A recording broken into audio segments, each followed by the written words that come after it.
2 accords de financement ont été signés cet après-midi à Ouagadougou.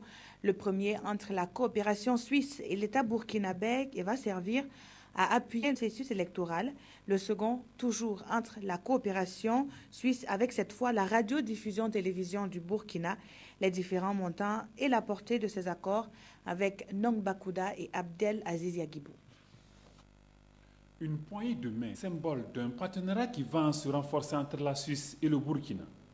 Elle traduit un élan de solidarité de la coopération suisse envers l'État burkinabé.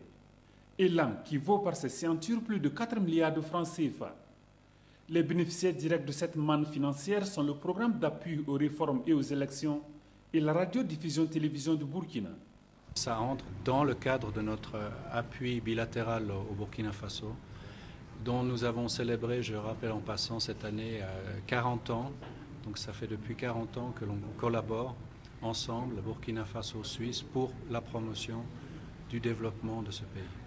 À quelques semaines des élections couplées, cet appui vient ôter une autre épine du pied d'un Burkina en quête d'une consolidation de sa démocratie.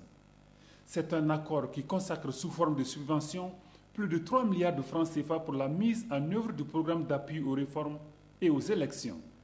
Tout appui tendant à renforcer les capacités de la CENI, ou bien tout appui tendant à amener les citoyens à mieux exercer leurs droits dans le cadre des élections à venir ne peut être qu'une bonne chose. Pour la RTB, en phase de reconstruction, cet appui de la coopération suisse, estimé à plus de 900 millions de francs CFA, soulage autant qu'il motive. Et vous savez qu'on est dans un contexte économique difficile. Le gouvernement n'a pas pu faire de très gros investissements, même si des mesures ont été prises pour appuyer la RTB.